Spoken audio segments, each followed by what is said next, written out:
মই মোৰ গীতবিলাক গাই যাম, কিন্তু আপোনালোকে জানে এতিয়া গোটেই অসম শোকত মিৰমান হৈ আছে, শোকত স্তব্ধ হৈ আছে আমাৰ প্ৰাণৰ শিল্পী জুবিন গাৰ্গক হেৰুৱাই।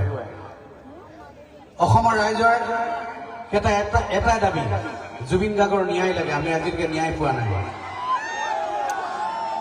আজি 8-9 মাহ হৈ গ'ল, বছৰ হ'ব এতিয়া, কিন্তু আমি জুবিন গাৰ্গৰ ন্যায় বিচাৰি আছো। বুকুত একুৰা ক্ষোভৰ জুই লৈ আছো, কিন্তু আজিলৈকে ন্যায় দিব পৰা নাই। আমি ন্যায় ব্যৱস্থাৰ ওপৰত আস্থা ৰাখিছো, আমি এতিয়াও বিশ্বাস কৰি আছো আমি ন্যায় পাম অতি সোনকালে। কিন্তু বহুত দিন হৈছে, এতিয়া বছৰ হ'ব, ইমান এজন ডাঙৰ মানুহ, ইমান মহান মানুহ, ভগৱান অতুল্য মানুহ এজনক ন্যায় দিবলৈ ইমান সময় লাগিছে।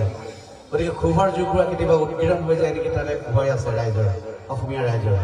গতিকে যি কি নহওক ৰাইজ, অসমৰ আকাশে বতাহে পূবে পশ্চিমে উত্তৰে দক্ষিণে কেৱল জুবিন দা, জয় জুবিন দা। গতিকে চবতে জুবিন গাৰ্গক শ্ৰদ্ধাঞ্জলি জনাই আছে।